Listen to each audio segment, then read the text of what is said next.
Good evening. Good evening. Prayer Tuesday starts at 6. For those who can make it, please come. Wednesday service by Wednesday prayer at 5:30 to 6. Leon, you should not be up here. Get down. What are you doing? Get up. Hold it. Youth service is Friday, May 16th at 5:30, 8 years and up. There will be pizza and games. Parents are welcome to stay. Actually, they're encouraged to stay.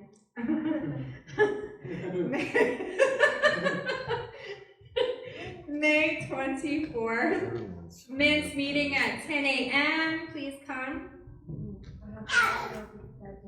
Yes. 4 p.m. is the reveal ladies meeting.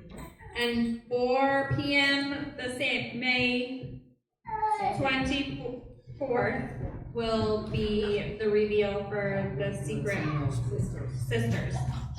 May 25th, Brother Peyton will be evangelizing here. Amen. That's a Sunday, right? That's a Sunday, yes. So please be here. Invite people. Invite people, yes. Let's make it a full house. Saturday opens at 11. And Saturday for Brother Coates' funeral, it starts at 11. And the service will start at 12. It's for 11 for anybody who wants to come and say goodbye. Okay, so 11 it starts, and then 12 we'll have our service, Correct. and then after we'll have our refreshments. Come and support them, please. Be welcoming Amen. and loving. Yes. His son Mark Coates and I go back a long time. I think I've known him since I was 19. Yeah, so it's been a long few years. So, and we would like to see him saved. Amen. So, all right. Let's pray, and then we'll start. Lord Jesus, we ask you to be here today, Lord God. Help us to stay in one mind and one accord, Lord God. Lord Jesus, come down, Lord God, and let our speaker speak what you put on his heart today. In your name, Jesus. Amen. Praise the Lord, everybody. Praise the Lord. Praise the God Lord. is great and greatly to be praised. Amen. Let's come together in one mind and just worship Him with our whole heart and our whole mind, our whole spirit. In Jesus' name.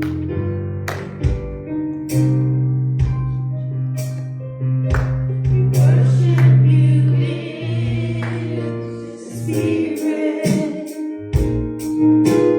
Worship you in truth. Worship you in the Spirit. That's what we're going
hallelujah, hallelujah.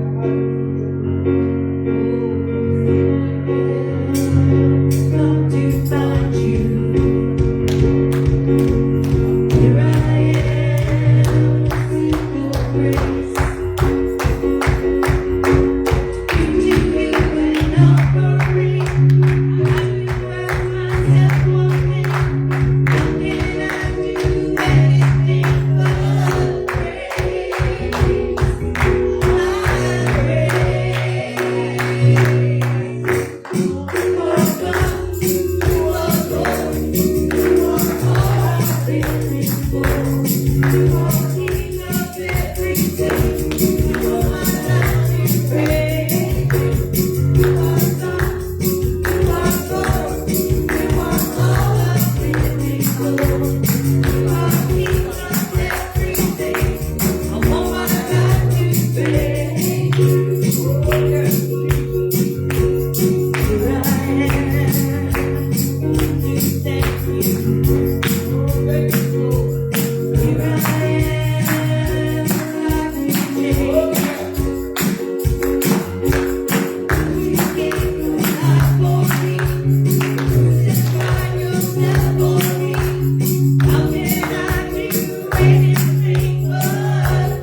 Praise you, Jesus. Thank you, Lord Jesus.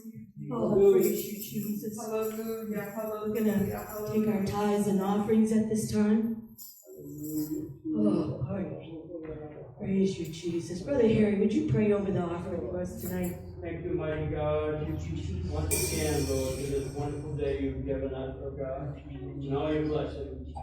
We ask if you bless a portion of what you've given us, as we give it back, oh God, your kingdom will expand. Many souls will be won. in your house of prayer, oh God. Be with us and bless those that can't give that wanted to, Lord. In Jesus' mighty name I pray. Amen.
get Glory to your name, Jesus. God, we praise you tonight, Lord. We worship At you. this time, we'll have Brother Doray come up. Amen. We love you, God, with your spirit, Jesus. Glory to your name, God. Thank you, Sister Dory.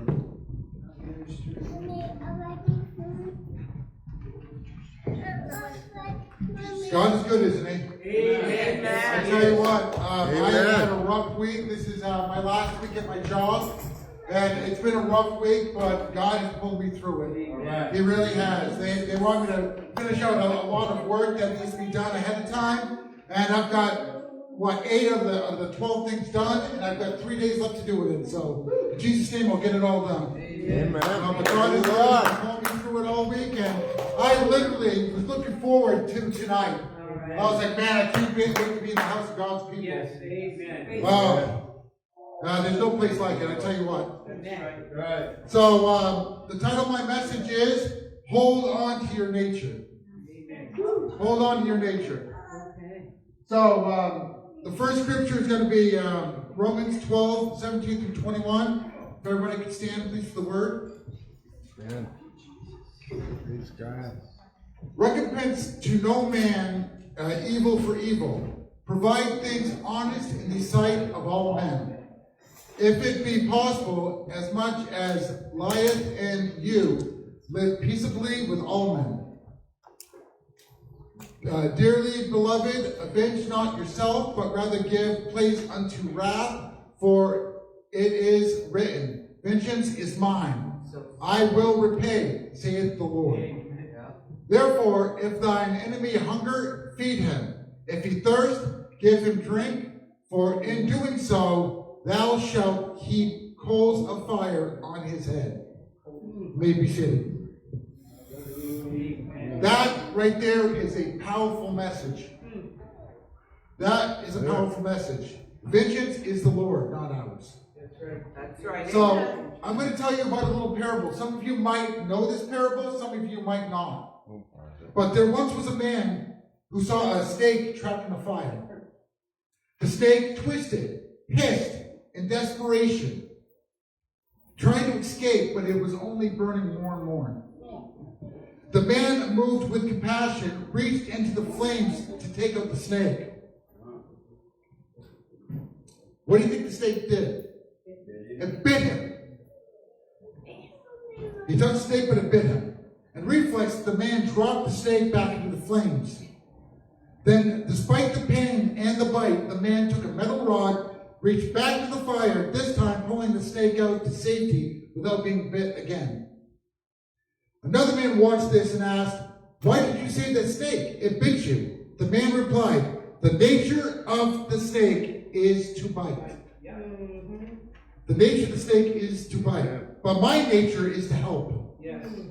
I will not let its nature change my nature. Yes. Right. How powerful is that message, huh? That's pretty good. I was literally wondering what I was going to do tonight. Have had no time to study or pray. I had about an hour to pray before a DHS worker came for my work. And then I was praying a deep prayer, and God said, Vengeance is mine. And then the parable just came to my head, and I was like, you know what? That is a powerful message. And I knew it came from God because I was filled with such peace, and I've been in turmoil all week.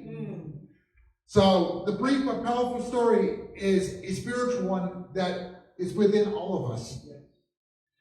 It's a world full of offense, betrayal, hostility. Right. It's easy to adopt the same behaviors that people put towards us. But it's a lot tougher to live by the Spirit of God. Amen. The real test of our spiritual maturity is not how we treat those who are nice to us. I can treat people who are nice to me all day long with kindness in return. But it's those who belittle you, who bite you, who, when you reach into somebody else's fire, into their brokenness, and into their frailty, they strike back. Just like that snake who was in turmoil, it struck back. So do people who are in pain. Yes.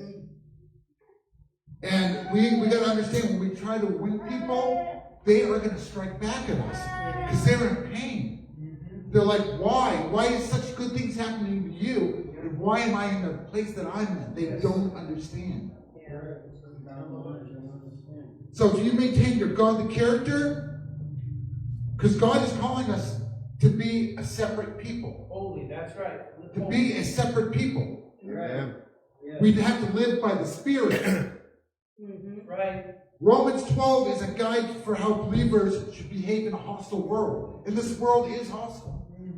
It's hostile. I mean, just look, it's okay to make fun of Christians. But it's not okay to make fun of other populations of people.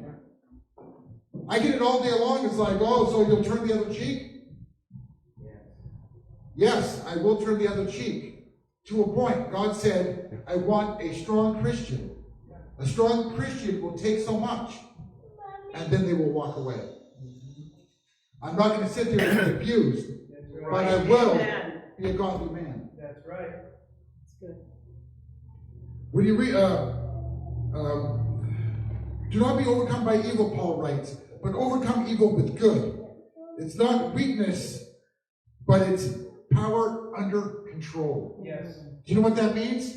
It means that being kind to somebody who's mean to you is not a weakness. It's you being strong. It's being strong. It's a weak man that retaliates. Yes. It's a strong man that knows when to hold back when they see somebody who's in pain. That's right. It's a spiritual maturity that should be in the hearts of the gospel that's inside of us every single day. So there is a couple points I'm going to bring up. One is hold on to your nature.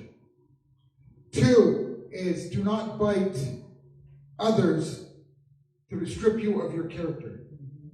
And three is to explore the world every day and see what else God has to teach us. Because if you're not learning every day, you're wrong. I learn every single day. So first, you can't control the fire, but you can control your response. I am a firefighter. I go to a fire, guess what? It's there, it's in front of me. I've got to put it out. I can't control the fire, but I can control where it goes. I can control where it goes. If there's a house next door, I'm putting water on it. I am controlling the fire in my own way without having to control the fire itself. Life is full of fires, situations that will test your patience. Yes. Trust me, I guarantee you, I test my wife's patience every single day. And I love her for it. Because she, believe it or not, she takes it well. There are times when I'm just like, she's like, gives me that look like, I can pull your hair out. But she walks away and she takes a breather and goes, you know what, we've got to have a conversation. And that's when I know I'm in trouble. But what she does is she sets the boundaries. Hey, it's okay to say this, but there's other places where it's okay to say this. When we have a fight, let's not do it in front of the kids. Let's do it behind closed doors. It's controlling the fire.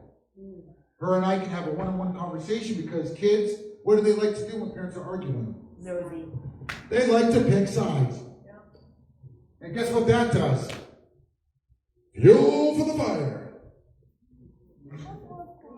It really is. It's fuel for the fire. So, yeah, I'm looking at one of my children. He's like pointing at me. Yeah, you're a big one for it. But that's why we got to learn to control the fire. We control where the fire goes.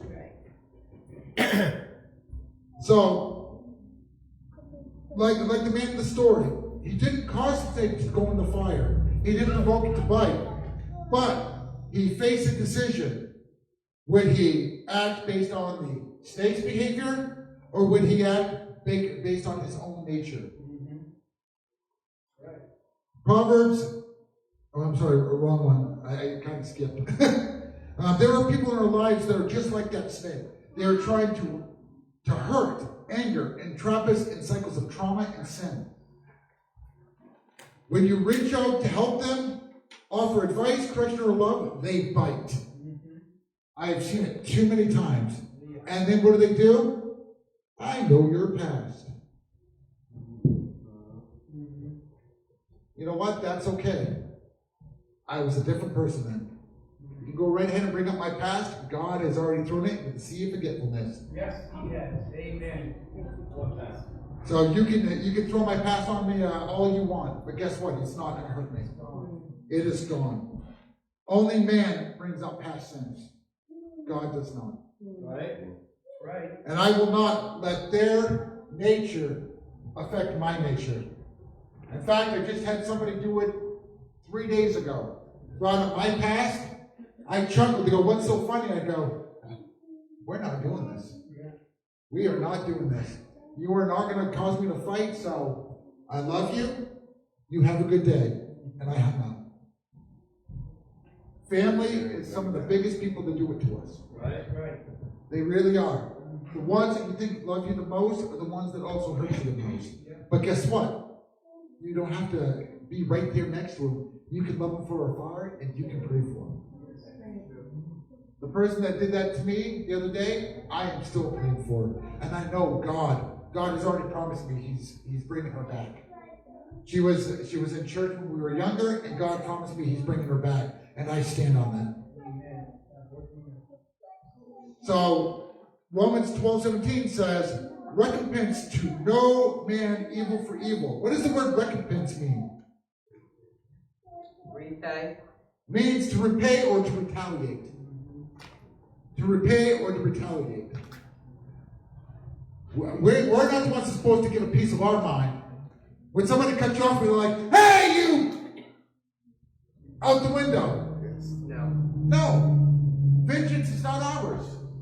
It is God's.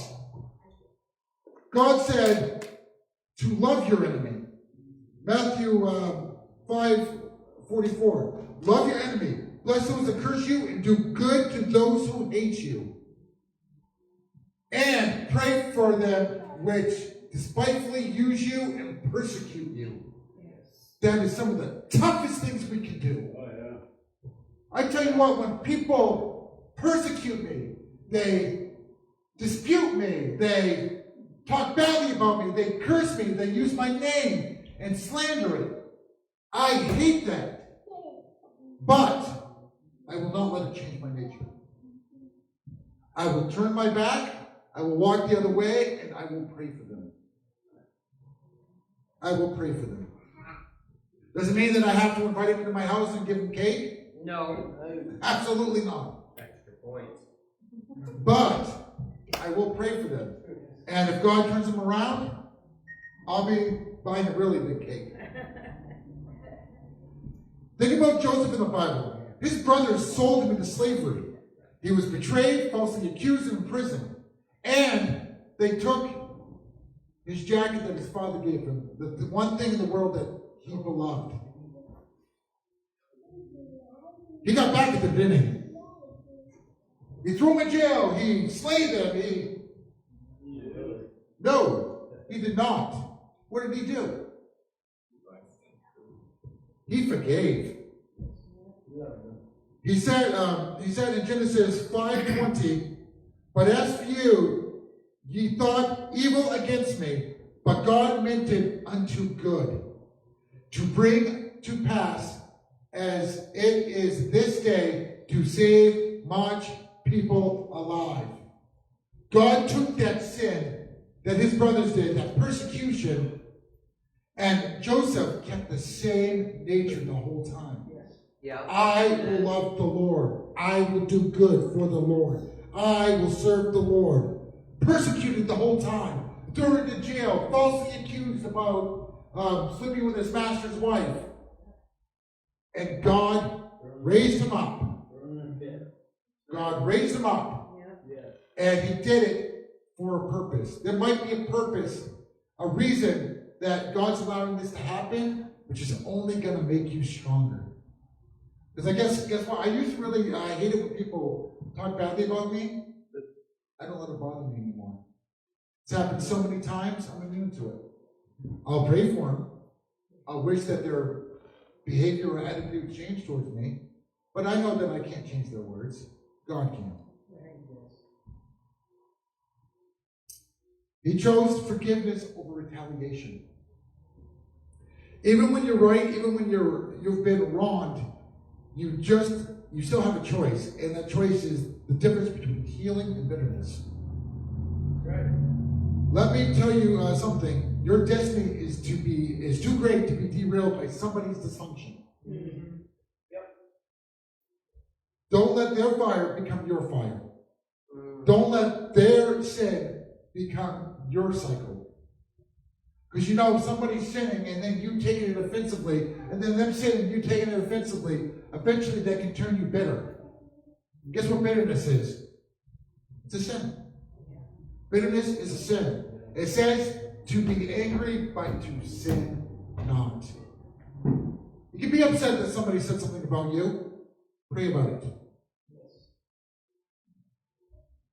You were not called to be a thermometer, to adjust to their environment. You were called to be a thermostat. You were called to create the environment. We live with spiritual maturity, not spiritual immaturity. You letting somebody get you all hot under the collar because of their bad attitude and their behavior, you would now turn yourself into a thermometer. That's going to rise and fall based on their nature. Right? Right. But, just like a thermostat in your home, it chooses what temperature the house is. Be a thermostat. God is watching us, not only how we treat people, but how we respond to people. That's why we must choose integrity over impulse, obedience over offense, grace over grudges. When the fire gets hot, don't forget who you are. Some people mistake kindness for weakness, but true compassion is not soft. It is courageous. The man of the story didn't save the snake because he was foolish or naive. He acted because he was compassionate for the snake. He saw a creature in trouble, and he wanted to help. But he also wasn't stupid. What happened the first time he grabbed that snake out of the fire? It bit him. What did he do next? He grabbed a rod and pulled the snake out. Just because somebody hurt you once doesn't mean you have to let them hurt you again. Still have compassion for them, but protect yourself. Proverbs 19:11 says, "The discretion of a man deferreth his anger, and it is his glory to pass over a transgression." It is the mark of honor to forgive and to continue to help, not enabling abuse, but discerning how to extend grace while maintaining boundaries. That is what compassion looks like. It's helping out, but still having boundaries. That's the one thing everybody forgets about Christianity. It doesn't mean that you have to be a target. Set boundaries. Set boundaries.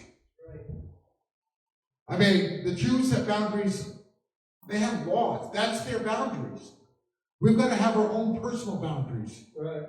Not to allow into our life or allow into our families' lives. Jesus is our ultimate example, walking among people constantly who were misunderstanding him. He was religious leaders would plot against him. The crowds would praise him on Sunday, and what happened on Friday? Crucify him! Crucify him! Why? Because they followed the nature of the religious leaders. Instead of being a thermostat, they were a thermometer.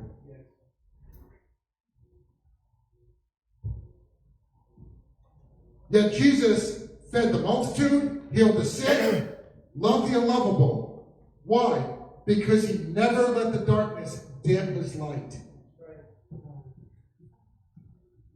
Compassion requires you to elevate your response over your emotions. It's easy to get emotional. Right. It's hard to control your emotions. Mm-hmm. It's easy to say, they don't deserve my kindness, but the truth is, we don't deserve Christ's kindness. Right. We don't. All the things that I did in my life, I definitely do not deserve Christ's kindness. But he gave it to me anyways. Romans 5:8 says, but God commendeth his love towards us, and that while we were yet sinners, Christ died for us. This is my favorite verse in the Bible. This is my favorite verse in the Bible right here.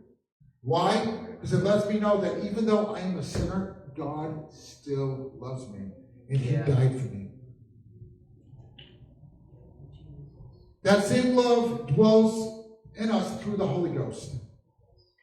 And when you let God's love rule your heart, your first response is not revenge, but restoration. That doesn't mean letting everybody back into your inner circle, but it means letting the right ones in and still praying for the ones that are on the outside. It means that you can say, I'll help, but these are my conditions. The man in the story didn't simply give up after being bitten. He simply changed his approach. That's what God's wisdom truly is. It's changing your approach when something comes at you. You can love somebody from a distance and still reflect the love of God. So don't confuse discernment with hate, and don't confuse compassion with foolishness. Jesus told us to be wise as serpents and harmless as doves in Matthew 10:16. Yep. That means we help, but we also protect. We serve, but we are also stewards of our own peace. Your character is your witness. It is the clearest reflection of Christ. What does the word Christian mean? To be Christ-like. It's when you respond with grace instead of rage, patience instead of retaliation, and love instead of hate. You show people the kind of power, one that is anchored in God and not emotion. The enemy wants to bait you in. They want you to be reactive. God wants you to be proactive. I tell you what, that's a lesson that I learned hard. I used to be a very reactive person until I wasn't. God really did a work in me. And my wife can tell you, God really did a work in me. I was one of the most reactive people you know. Until I wasn't. Until God showed me what proactive means. Galatians 5:22 through 23. But the fruit of the Spirit is love, joy, peace, long-suffering, gentleness, goodness, faith, meekness, temperance. Against such there is no law. So these qualities are not just traits, they are proof. The Spirit works in your life. When people bite you, they mock you, they betray you, that's the moment that your fruit should speak louder than your flesh. How many people have walked away from the church? Not because of Jesus, but because of a bitter person that they know. How many do you know? It's because of the bitterness. Oh, so-and-so said something about me. Oh, those people up front, I know they're talking about me. It's all about perceived wrongs. I don't come to the church for people. I love you all. But I don't come for people. I can be mad as a hound dog when I come into the church, but I leave all that at the door because I'm here to worship God. I will deal with that later. I am here to worship God. And if I've done my job, I don't go out the same way I came in. Right. I don't. My troubles seem to get relieved right here at the altar. Don't mirror people, model Christ. Jesus didn't match the behaviors of those who heard him. When he hung on the cross, mocked and bleeding, he said, Father, forgive them. They know not what they do. Luke 23:24. That's our example. That's our standard. Not culture, not the crowd, but Christ. Christ is our example. It's easy to love the lovable, but when you have to love somebody difficult, the harsh, the undeserving, that's when you must shine the brightest. When your nature becomes a testimony, it's not just reacting, you're representing the kingdom of God. When you can't let somebody get to you, that is showing the kingdom of God. I don't know how many people say, oh, I'm a Christian, and then they go and become Facebook bullies. Anybody that has Facebook knows who that is. So-and-so did this, and so-and-so did that, and so-and-so did this. They air their laundry on Facebook. That is not the way to do it, and that is not showing of a good Christian. Right. It is not. I have seen too many people do it. It's like, what are you doing, brother? What are you doing, sister? This is not the right thing to do. You don't air your grievance out with somebody in the church, or you don't air your grievance out with a pastor. You don't air your grievance out with your spouse on Facebook. Right. You are letting Facebook change of who you are. Get rid of Facebook. Yeah, I think I read Facebook tomorrow. I would be all too happy. Every moment is a decision. Will reflect the snake's nature or will reflect God's will. Will you be conformed to this world or transformed by the renewing of my mind? Romans 12:2. Choose your transformation. Let us not forget, we were once the snake in the fire, trapped in sin, bound by fear, striking out against the very hand that tried to save us. And Jesus didn't give up on us. He didn't throw us away. He reached into the fire, not with a rod, but with a cross. Right. Amen. We bit him with betrayal on multiple occasions. I know I did. We wounded him with rebellion. We crucified him with our sin, yet he endured it all. Not because we deserved it, but because his nature is love. God is love. 1 John 4:8. And love rescues even when it hurts.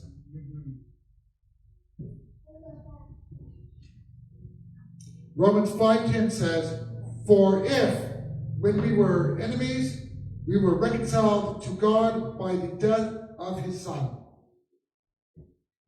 much more, being reconciled, we shall be saved by his life. Why? Because he wouldn't let sin change his nature, and he was surrounded by a lot of sin. If Christ can reach into the fire, then who are we to say, I won't help because they bit me? If Jesus forgave from the cross, we can forgive from our pain. Not because it's easy, but because it's holy. That's the power of grace. You have been given a new nature in Christ. Don't let offense drag you back into your old one. Ephesians 4:22-24 tells us to put off the old man and put on the new. The new man loves, the new man forgives, the new man lives like Jesus. So we must declare, I will not allow fire to change me. I will not allow bitterness to take me. I will not be overcome by evil. I will overcome evil with good. I will reflect the character of Christ, and no matter who bites me. Pastor. Amen. Let's all stand. God comes to the piano. Amen. How many have been hurt by people? Oh, yeah. To the point where you want to just reach out and touch somebody. Yeah. I've had people cuss and swear at me. I've had people threaten me. I've had people do all these different things. I've had people talk bad about me as their pastor. I've had people talk bad about me when I was a young minister and all through church. Amen. I'm talking about church people. Amen. And I think those are the ones that hurt the worst. And sometimes those are the ones that you want to reach out and touch, Brother Harry, because you know that they should know better. Right. Right? Amen. God will reach out and touch them in Jesus' name and pray for Yes, them. yes. Amen. As pastor. Yeah. But we need to realize that these things are going to get worse. The world's going to get worse. They're going to come against us more.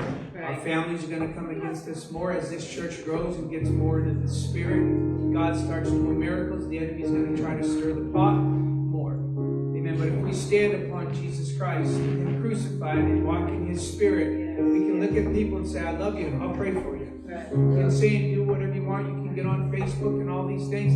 I don't have Facebook.